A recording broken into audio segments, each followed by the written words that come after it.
저희가 2023년을 시작하면서 예수를 알자, 예수를 담자, 예수를 전하자라는 비전, 교회 주제를 퓨어를 정하고 올 한 해를 시작하였습니다. 그러면서 우리가 믿는 예수님이 누구이신지, 또 그분은 어떤 분이신지에 대해서 우리가 알아야 할 필요성이 있다는 사실을 여러분들에게 말씀을 드렸습니다. 우리가 교회를 오래 다니고 신앙생활을 오래 하면서 그래도 적어도 내가 몇십 년 예수 믿고 신앙생활 했으니 그래도 예수는 누구인지 어느 정도 내가 알지 않나 라는 생각을 가지고 우리가 살아가지만, 때때로 우리는 너무나도 예수 그리스도에 관한 지식에 있어서 많은 부분에 있어서 편협되어 있고, 또 올바로 알지 못하는 부분들도 있음을 우리 고백하지 않을 수가 없습니다. 또 내가 예수를 알고 예수를 믿는다라고 말하지만, 내가 믿는 예수 그리스도 그분이 누구이신지, 또 무슨 일을 하셨는지, 또 왜 이 땅에 오셨는지를 정확하게 알지 못하고 믿는 경우들이 많이 있습니다.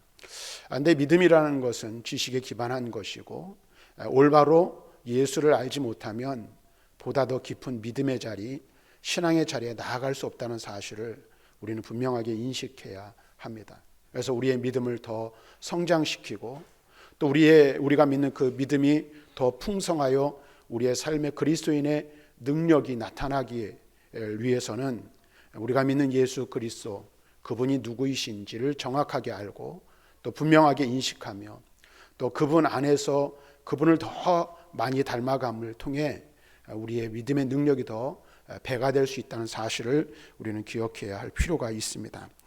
그래서 지금까지 예수 그리스도 그분이 누구인지, 또 그분은 왜 이 땅에 오셨는지, 그리고 그분이 하신 일들이 무엇인지에 대해서 우리가 함께 말씀을 살펴보았습니다. 그래서 예수 그리스도의 창조 사역, 왕의 사역, 제사장의 사역, 선지자의 사역, 중보자 그리고 속죄자의 사역을 하신 것에 대해서 우리가 지금까지 말씀을 통해 살펴보았습니다.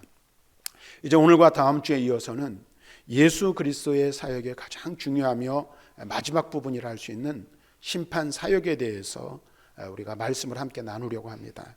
그래서 오늘 함께 읽은 이 요한복음 5장 27절 말씀을 가지고 심판주로 오실 예수 그리스도라는 제목으로 주제를 삼아 함께 말씀을 나누려고 합니다. 우리가 예수 그리스도께서 심판주로 이 땅에 오실 것이다 라고 이야기할 때 믿지 않는 많은 사람들은 그렇게 이야기할 수 있습니다. 예수 그리스도께서 인류를 심판하신다는 것은, 그리고 성경의 그와 같은 증언은 모순되지 않는가, 잘못된 것이 아닌가라고 말하는 사람들이 있습니다. 왜 그럴까요? 예수 그리스도께서는 사랑으로 이 세상에 오셨고, 사랑을 베푸셔서 우리를 사랑하신다는 이유 때문에 자신의 생명까지 내어주시는 분이십니다. 그러므로 많은 사람들이 생각하기를, 사랑의 주님이 어찌 인류를 멸망의 심판으로 인도할 수 있는가, 지옥불에 던지는 심판을 하실 수 있느냐라고 이야기하면서 예수 그리스도, 특별히 사랑의 주님과는 배치되는, 모순되는 주장이라고 말하는 이들도 있다라는 것입니다. 그런데 성경은 우리에게 무엇을 가르쳐 주는가 하면, 예수 그리스도는 우리를 구원하시는 구원주 되시고 생명의 주님이 되실 뿐만 아니라 심판의 주님이 되신다는 이 사실은 성경 가르침의 가장 기본적인 것이고 기초적인 것이라고 성경은 말합니다. 그래서 히브리서 기자는 다음과 같이 우리들에게 말씀하여 주고 있는데요, 히브리서 6장 2절 말씀을 같이 읽어보겠습니다. 시작. 세례들과 안수와 죽은 자의 부활과 영원한 심판에 관한 교훈의 터를 다시 닦지 말고 완전한 대로 나아갈지니라. 여기 말씀 보니까 몇 가지가 나오는데, 세례, 안수, 죽은 자의 부활, 그 다음에 영원한 심판, 이것들이 교훈하고 있는 이 것들이 이와 같은 터를 다시 닦지 말라는 이 말씀은, 기독교 신앙의 기초는 바로 세례와 부활과 심판이라는 사실을 우리들에게 알려주고 있습니다. 사랑하는 성도 여러분, 우리가 분명히 알아야 할 것은 예수 그리스도의 십자가, 예수 그리스도의 십자가는 분명하게 말씀드리면 구원의 증표가 되는 거예요. 그래서 우리가 예수 그리스도의 십자가의 보혈로 구원받죠. 죄 사함을 얻고 구원을 받습니다.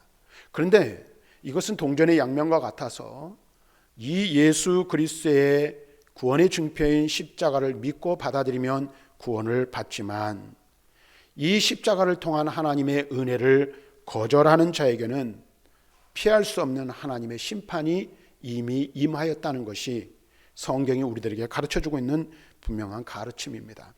그래서 이 십자가가 어떤 이에게는 구원의 증거가 되지만 어떤 이에게는 멸망하는 증거가 된다는 사실을 우리들에게 말씀해주고 있습니다. 그래서 오늘은 그와 같은 사실에 대해서 성경이 우리들에게 무엇을 어떻게 말씀하며 가르치고 있는지 그 부분에 대해서 살펴보기를 원합니다. 먼저 오늘 우리가 첫 번째로 살펴볼 것은 예수 그리스도는 의로우신 재판장이 되신다는 사실입니다. 의로우신 재판장으로서 예수님께서는 산자와 죽은 자를 심판하시는 심판의 주가 되신다라고 말씀하고 있습니다.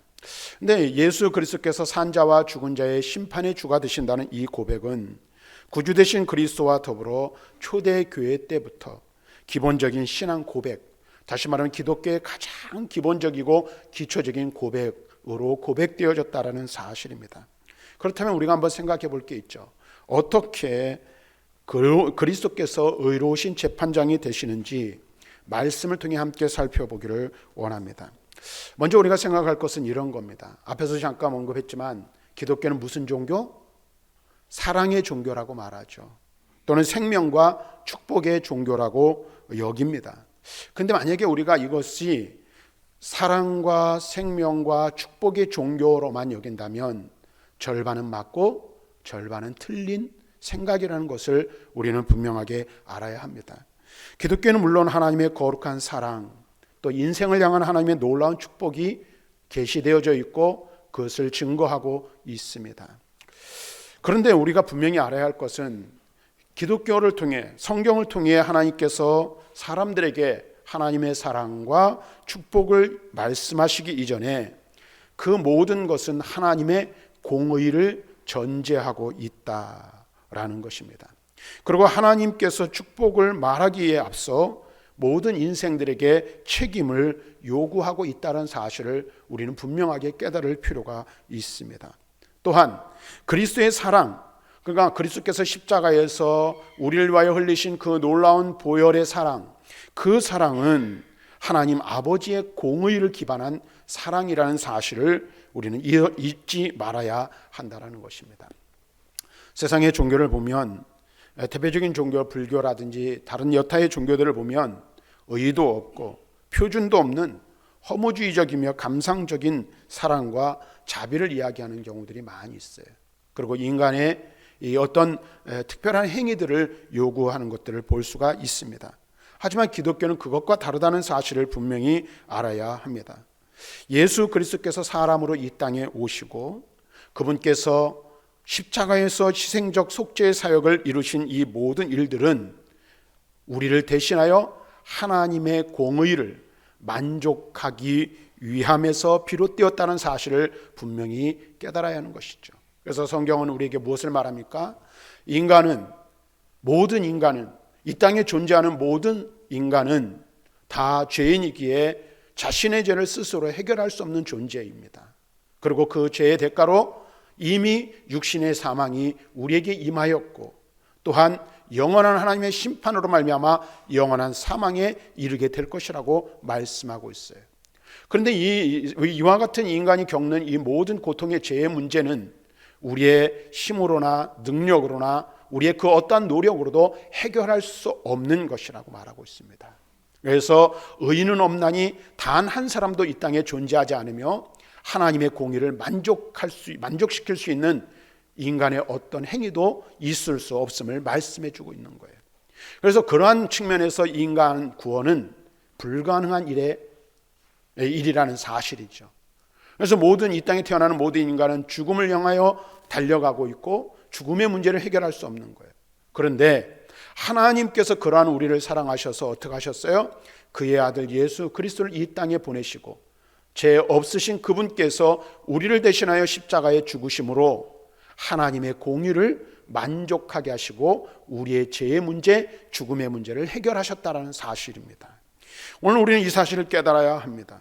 그러므로 예수 그리스도의 십자가의 은총을 받아들이는 자, 예수 그리스도께서 나를 위하여 십자가에서 죽으시고 내 죄를 대신 지시고 죄의 문제를 해결하셨다는 이 사실을 믿는 자는 하나님의 은혜와 사랑으로 말미암아 죄 사함의 은총을 얻습니다. 하지만 이와 같은 사실을 믿지 아니하고 거부하는 모든 사람은 하나님의 심판을 피할 수 없을 것이라고 성경은 우리에게 말씀해주고 있는 것입니다. 아니, 더 정확하게 말하면 우리가 져야 할 공의의 책임을 예수님이 대신 져주셨으므로 그것을 거부하는 자는 이미 하나님의 심판이 그들 위해 임하였다는 것이 성경이 우리에게 가르치는 분명한 가르침이라는 사실을 알아야 하는 것입니다. 그래서 예수님께서는 인생의 시금석이 되신다라고 성경은 우리에게 가르쳐주고 있어요. 아기 예수 그리스도를 만난 예언자 시몬은 다음과 같이 예수님에 대하여 예언하는 말씀을 들을 수가 있습니다. 누가복음 2장 34절과 35절 말씀을 같이 읽어보겠습니다. 시작.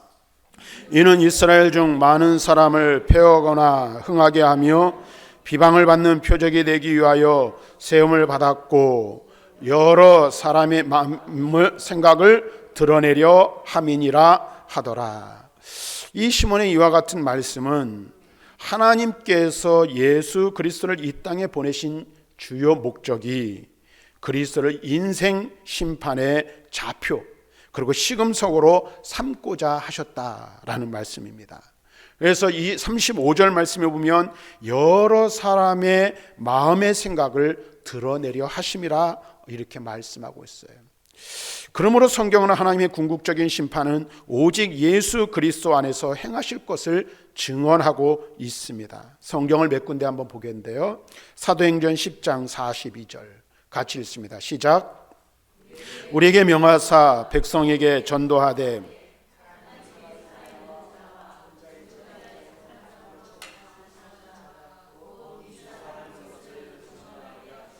자, 여기 보니까 살아있는 자와 죽은 자의 재판장으로 정하신 자가 곧 이 사람, 곧 예수 그리스도의 심을 증언하신다 그랬어요. 로마서 2장 4절 같이 읽습니다. 시작. 혹 내가 하나님의 인자하심이 너를 인도하여 회개하게 하심을 알지 못하여 그의 인자하심과 용납하심과 길이 참으심이 풍성함을 멸시하느냐. 여기서 그의 인자하심 할 때 그는 누구를 말합니까? 예수 그리스도를 가리키는 겁니다. 로마서 2장 16절 말씀 같이 읽습니다. 시작. 곧 나의 복음에 이른 바와 같이 하나님이 예수 그리스도로 말미암아 사람들의 은밀한 것을 심판하시는 그날이라. 자, 사도행전 10장 42절, 로마서 2장 4절, 16절 말씀은 무엇을 말씀하고 있습니까? 예수 그리스도께서 심판의 기준이 되시고 심판주가 되심을 말씀하고 있습니다. 여러분, 여기서 우리가 기억해야 될 것 한 가지가 있어요. 세상의 종교와 기독교의 차이는 무엇이라고 생각합니까? 제가 하나를 이미 말씀드린 적이 있어요. 그것은 뭐예요? 세상의 종교는 인간이 하나님, 곧 신을 찾아가는 행위의 종교라고 말할 수 있어요. 그런데 그 신을 찾을 수 있습니까? 찾을 수 없죠. 근데 기독교와 다른 세상의 종교와 다른 것이 무엇이라고 말한다면 세상의 종교는 사람이 하나님을 신의 존재를 찾아가지만 기독교는 하나님이신 그분께서 사람을 찾아오시는 거예요. 그래서 우리를 찾아오시고 우리를 만나주시고 우리를 건져주시고 구원해 주신 겁니다. 뿐만 아니라 이 기독교와 세상의 종교의 또 다른 차이점은 바로 예수 그리스도께서 심판의 중심이 되신다, 심판의 주가 되신다는 사실을 말씀해 주고 있다라는 것입니다. 그래서 성경은 우리에게 무엇을 말씀하고 있냐면 인생들은 이미 그리스도 예수 안에서 하나님의 인격을 보았음을 말씀해 주고 있고 그리스도의 가르침을 통해서 우리 모든 인생들은 하나님의 계획, 하나님의 뜻을 알게 되었다라고 말씀하고 있어요. 그리스도 예수의 십자가 희생을 보면서 인생들은 죄의 삭이 얼마나 큰지도 알았고 그 십자가 안에서 값없이 제사함을 받을 수 있는 길, 곧 하나님의 은혜도 알게 되었음을 말씀해 주고 있습니다. 그런데 여러분 보세요. 바로 예수 그리스도를 통해서 하나님께서는 모든 구원의 길과 구원의 은혜와 구원의 축복을 제시해 주셨고 바로 그 예수 그리스도를 통해서 구원 얻고 그 예수 그리스도를 통해서 하나님의 놀라운 생명의 축복을 얻게 되었다라는 거예요. 그런데 또 다른 것은 무엇입니까? 만일 우리 인생이 바로 예수 그리스도를 통해서 하나님께서 주시는 구원과 생명의 그 은혜를 경시한다면, 외면한다면 그것 자체가 바로 불신앙이 되어 하나님의 심판을 당하게 될 것이라고 성경은 우리에게 말씀해 주고 있습니다.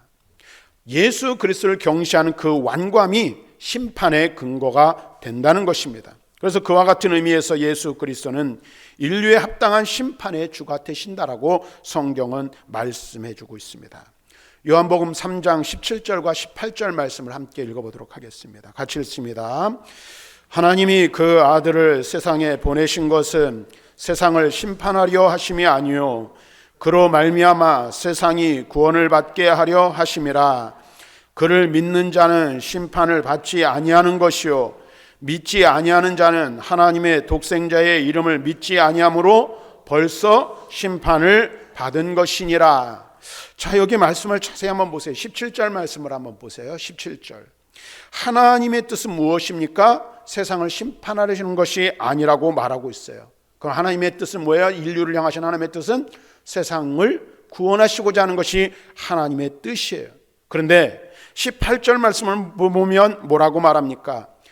인류 구원의 길로 예수 그리스도를 보내셔서 세상을 구원하시고자 하는 것이 하나님의 뜻인데 그 예수를 믿으면 하나님의 심판을 받지 아니하지만 예수 그리스도 보내신 하나님의 아들을 믿지 않는 자는 어떻게 된다고요? 18절에 독생자의 이름을 믿지 아니하므로 이미 벌써 심판을 받은 것이라.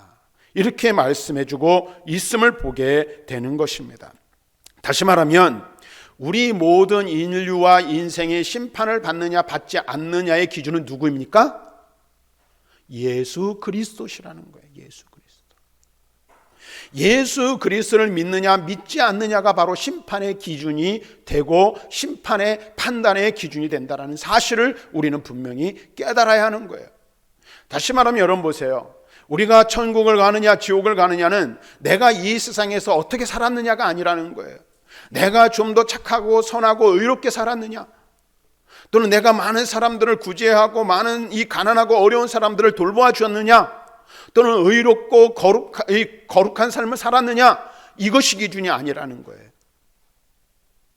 착한 일 안 하는 사람은 지옥 가고 착한 일 많이 하는 사람은 천국 가는가? 많은 사람들을 돌아보고 구제하면 천국 가고 그렇지 않으면 지옥 가느냐? 그것이 아니라는 거예요. 뭐예요?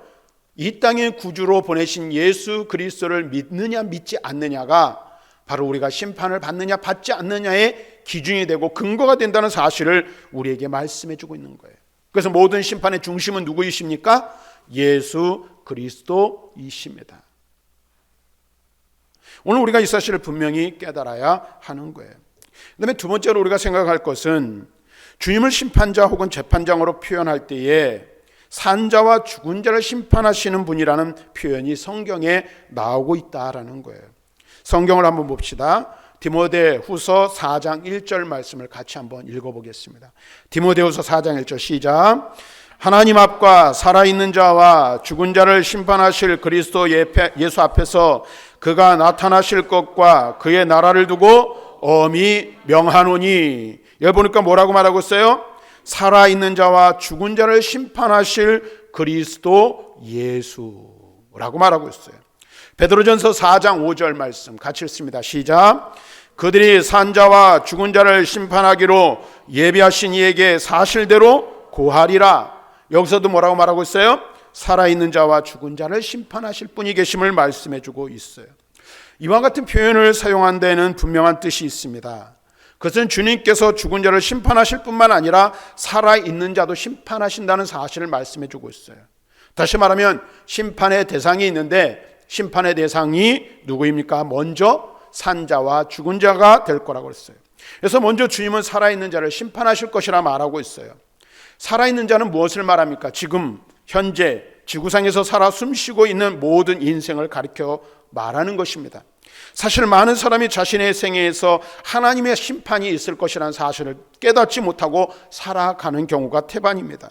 그런데 우리가 분명히 알아야 할 것은 주님은 살아있는 우리 앞에 나타나시는 것입니다. 이미 그리스도 예수를 믿어 구원받은 사람들은 그러나 걱정할 필요가 없습니다. 왜 그럴까요? 앞에서 살펴보았지만 주님은 예수 그리스도를 믿어 구원받은 이들은 걱정할 필요가 없는데 주를 믿는 우리를 멸망시키기 위하여 예수님께서 이 땅에 심판하러 오시는 것이 아니기 때문에 그렇습니다.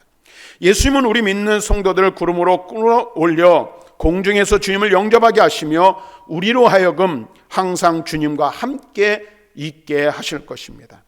하지만 주 예수 그리스도를 믿지 않고 방탕한 생활을 하고 있는 이들에게는 주의 날, 그 심판의 날이 무엇과 같이 옵니까? 도적과 같이 올 것임을 말씀하고 있습니다.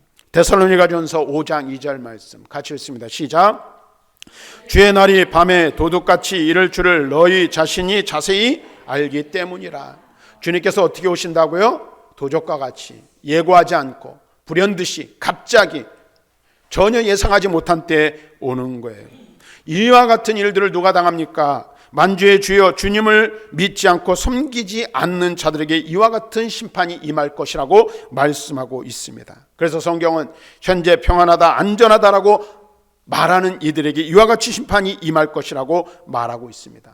오늘 우리가 사는 이 세상을 보면 참 평안하고 안전하죠. 그런데 곧 어떤 날이 임하게 돼요? 심판의 날이 이르게 될 것임을 성경은 말씀해 주고 있어요. 이것은 마치 도둑과 같이 임할 것이고, 또한 성경을 뭐라고 말합니까? 잉태된 여인, 임신한 여자에게 해산의 고통이 이름과 같이 멸망이 홀연히 이르게 될 것이라고 말하고 있는 것입니다. 데살로니가전서 5장 3절 말씀을 한번 봅시다. 같이 읽습니다. 시작. 그들이 평안하다 안전하다 할 그때에 임신한 여자에게 해산의 고통이 이름과 같이 멸망이 갑자기 그들에게 이르리니 결코 피하지 못하리라. 남자들은 이를 잘 몰라요. 근데 여러분 보세요. 우리 여기 계신 여성도들은 이미 임신과 해산의 수고를 경험해 보았습니다. 근데 저희도 딸이 둘 지금 이 자리에 있지만, 우리 딸이 이제 결혼한 지 12년 만에 이제 아이를 가졌거든요. 큰 아이를. 그런데 어느 날 갑자기 새벽 기도를 마치고 돌아갔더니 이 양수가 터져가지고 하혈을 한 거예요. 그래서 두 녀석 다 이 예정일이라 그러죠. 한 달 전에 태어났어요. 예정일 한 달 전에. 그러니까 한 달 일찍 나온 거예요. 이게 무엇을 말하고 있습니까? 우리가 10달 동안 품속에 품고 그 아이가 태어난다라고 말하지만 어떤 경우에는 더디 오기도 하지만 예고치 않게 해산의 날이 임하는 거예요. 근데 주님의 재림, 심판의 주님으로 오시는 그 심판의 날이 무엇과 같이 온다고 말하고 있어요? 잉태한 여인이, 임신한 여인이 해산의 수고를 하는 것처럼, 갑자기 그 해산의 날이 다가오는 것처럼 어느 날 갑자기 올 것이라고 말씀해주고 있는 것입니다. 또한 바울이 자유자로서 또는 사도로서 자신이 누릴 권한이 얼마든지 있었지만 그러한 권리를 사용하지 않고 범사에 참았던 것, 이 세상을 살아가면서 참았던 것은 그리스도 복음에 아무런 장애가 없게 하려고 함이라고 말하고 있습니다. 고린도전서 9장 12절 말씀을 한번 같이 읽어보겠습니다. 시작. 다른 이들도 너희에게 이런 권리를 가졌거든 하물며 우리일까 보냐. 그러나 우리가 이 권리를 쓰지 아니하고 범사에 참는 것은 그리스도의 복음에 아무 장애가 없게 하려 함이라. 자, 사도 바울이 사역을 감당하면서 복음을 전하는 그 일로 인하여 여러 가지 많은 어려운 일들을 당했어요. 그런데 오늘 이 말씀은 무엇을 말하고 있냐면 바울이 사용할 수 있는 여러 가지 권한이 있었는데 그 권한을 사용하지 않았다라는 거예요. 근데 그 일차적인 그 이유는 뭐예요? 복음을 전하는 일에 장애가 없게 하기 위해서라 라고 말하고 있어요. 그럼 바울이 왜 이와 같이 했을까요? 이와 같이 할 수 있는 이유가 무엇이었을까? 복음의 장애가 없도록 하기 위하여 오래 참고 자신의 권리를 사용하지 않은 이유는 바로 마지막 심판에 대해서 그는 분명하게 알고 있었기 때문이라는 것입니다. 지금 현재 우리가 이 땅을 살아가면서 여러 가지 복음으로 말미암아 고난을 당하고 어려움을 겪지만 그것을 참고 인내하는 이유가 뭐예요? 우리 주님께서 심판의 주로 이 땅에 오실 것이고 이 땅을 심판하실 것이라는 사실을 알고 있었기 때문이라는 사실이에요. 그리고 이 세상에서 당하는 모든 일들은 어떻게 다 지나갈 것이라는 사실을 바울은 알고 있었기 때문에 그렇습니다. 그러므로 우리도 바울과 같은 심정을 가지고 현재 살아있는 자들에게 열심히 주의 복음을 전하는 복음 전도자가 되어야 하는 것입니다. 인류에겐 예수 그리스도의 복음에 다른 소망이 없어요. 오직 복음만이 온 인류를 구원하고, 오직 복음만이 모든 인생을 구원하고, 오직 복음만이 모든 사람들을 죄에서 구원할 수 있는 유일한 길이요 유일한 방법이라는 사실을 우리는 알아야 합니다. 인류가 살 수 있는 길, 인류가 생명을 얻고 영원한 천국을 소유할 수 있는 유일한 길은 무엇밖에 없습니까? 오직 예수 그리스도의 복음밖에 없다는 사실을 알고, 이 사실을 깨닫는 자는 이 복음을 전하지 않을 수 없고 하나님의 일꾼으로 살아가지 않을 수 없게 된다는 사실입니다.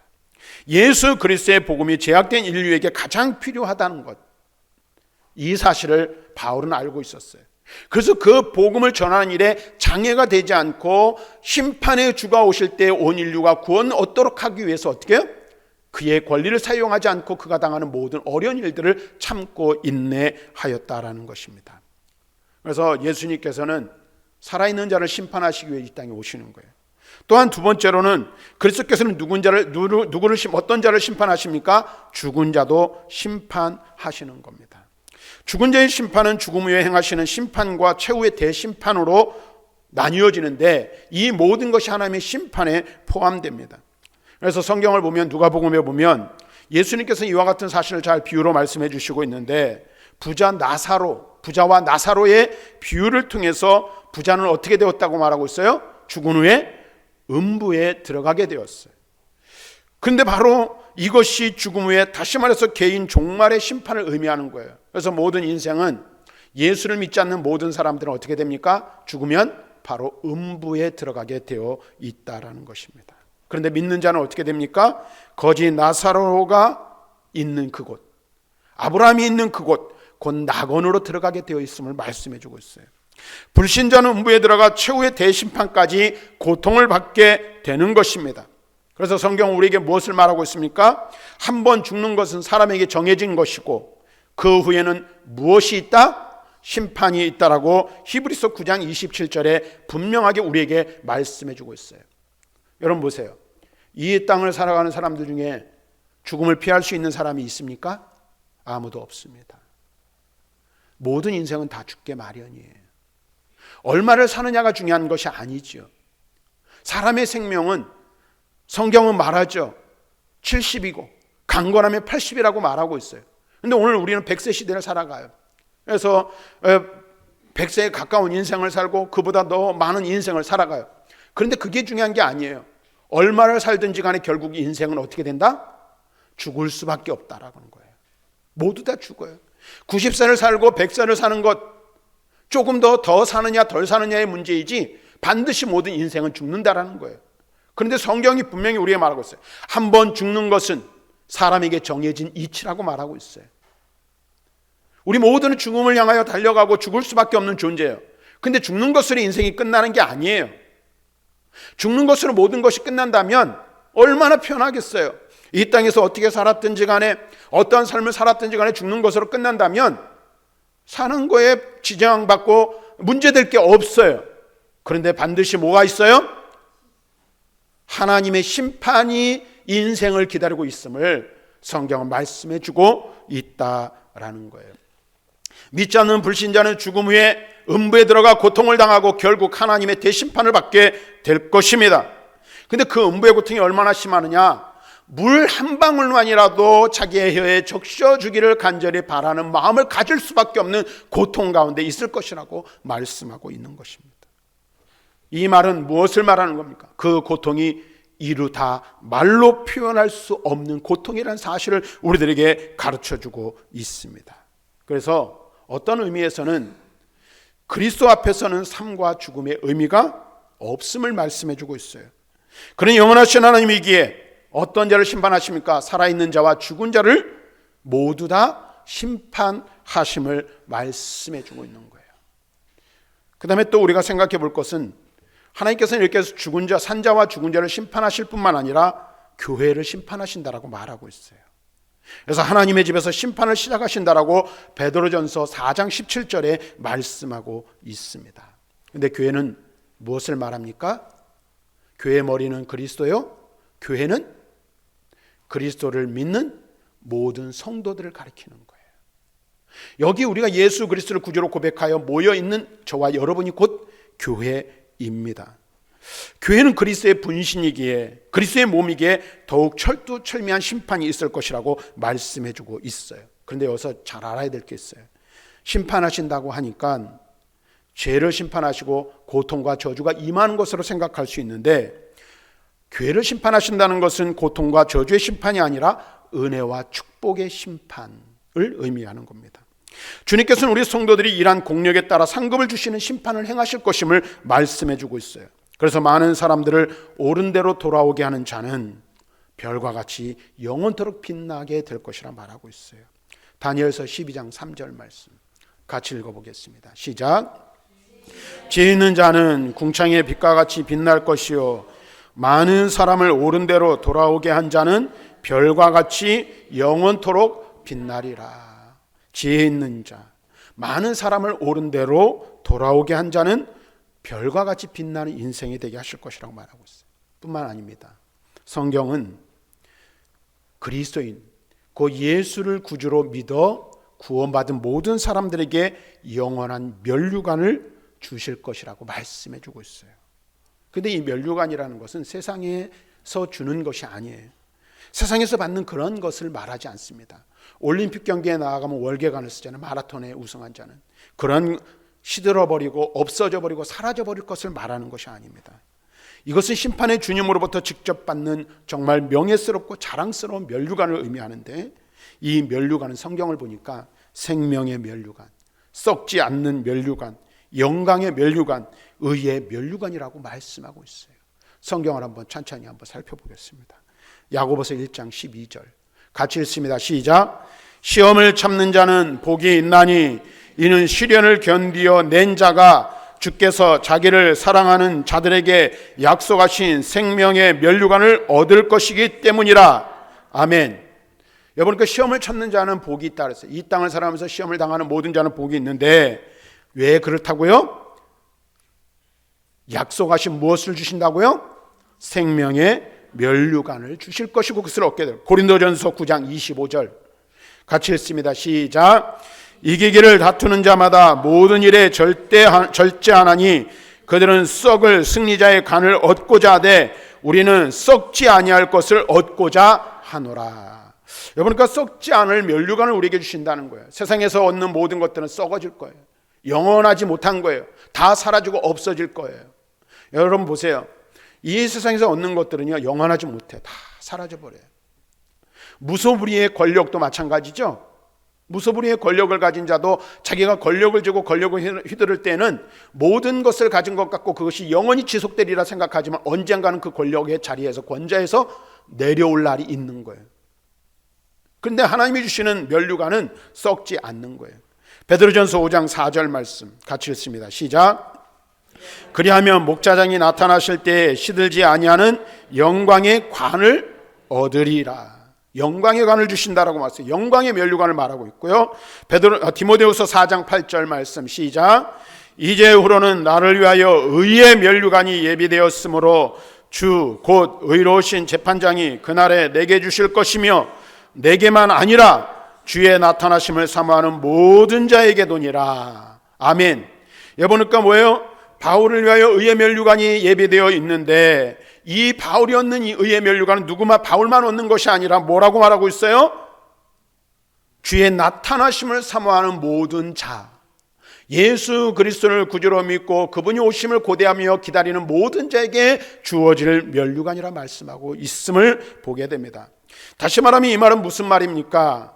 예수님께서 온 세상 산자와 죽은 자를 심판하시고 교회를 심판하시는데, 특별히 교회의 몸된 주님의 몸된 교회인 우리 성도들을 심판하시는데 뭐예요? 상급의 심판을 하실 것이고, 주를 구주로 믿어 그 믿음 안에서 살아가던 모든 자들은 주님이 주시는, 심판의 주님이 주시는 면류관을 얻게 될 것임을 말씀해 주고 있는 것입니다.